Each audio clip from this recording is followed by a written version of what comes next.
friends, Miss Cindy here from the Hopac Public Library.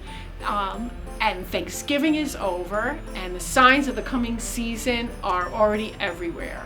As a matter of fact, on November 30th, they're lighting the big tree in Rockefeller Center. You can watch that on TV. And right here in Carmel, they're having the Festival on the Lake with all the trees that they'll be lighting on December 3rd. So if you like reading stories about Christmas trees, I have 3 great stories for you today. The first is called The Little Owl and the Big Tree.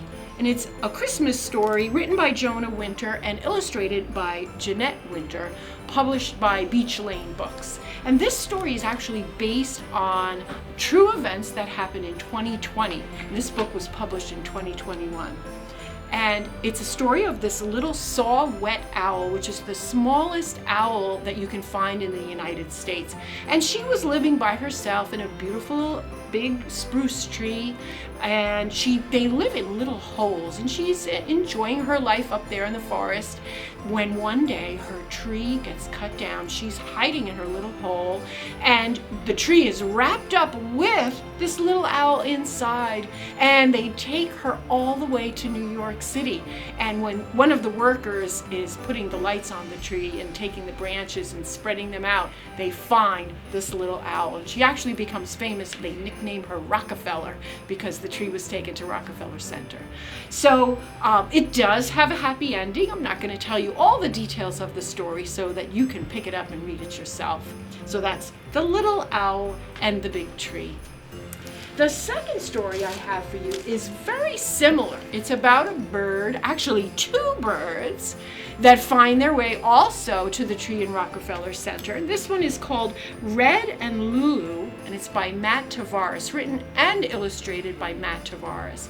So this is the story of 2 cardinals who live again in a beautiful tree, beautiful spruce tree. And one morning, Red goes off to have his breakfast. And when he comes back, he sees this.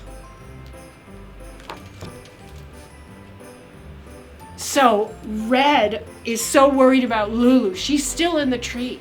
He follows the tree and the truck all the way to the city, where he loses track.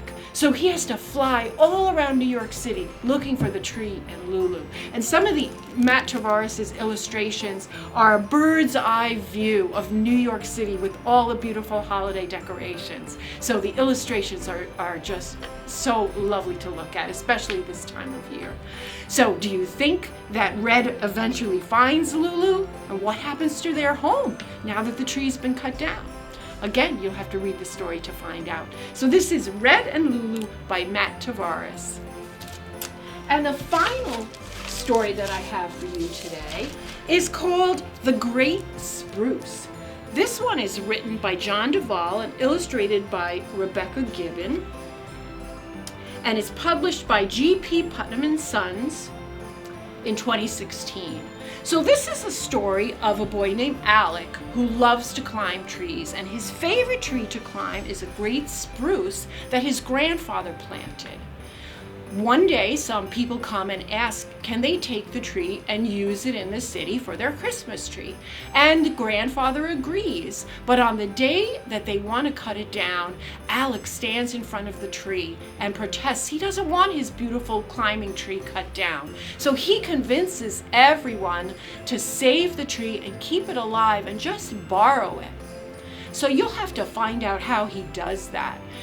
But actually, in reading this book, I found out that when Rockefeller Center first started putting up Christmas trees, they didn't kill the trees. They did not cut them down. They dug the roots up and brought the whole root ball with the tree so that it could be replanted later. And as a matter of fact, I also learned another thing from reading these 3 books, and that's that after Christmas is over and the Rockefeller Center tree is taken down, the wood and the whole tree is donated to Habitat for Humanity. And this way they can use the wood and help to build a home for family who doesn't have one.